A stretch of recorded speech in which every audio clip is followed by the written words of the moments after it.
If you follow a proven 4-step model of communicating with prospective students, I guarantee you'll be more successful as a recruiter. The first step in that process is probing. That simply means asking a lot of questions. You might be thinking, well, I already do that. The truth is, the vast majority of counselors we work with don't cover a sufficient number of topics with a prospective student. And they don't dig deeply enough to understand what will influence the student's college selection decision. When you talk to a student, think of each topic of conversation as a bucket.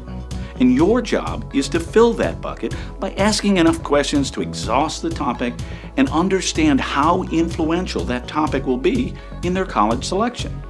For example, you might ask, how interested are you in off-campus recreational activities? The student might say that they're very interested in that.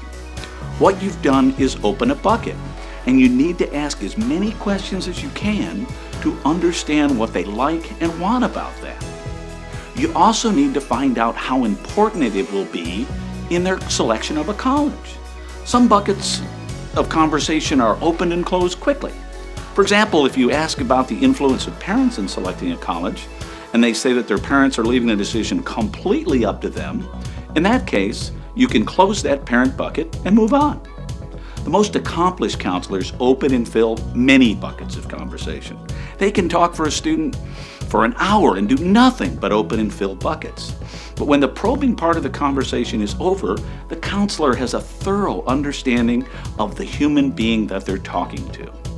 Probing is both an art and a science. It's an acquired skill that needs to be learned and perfected.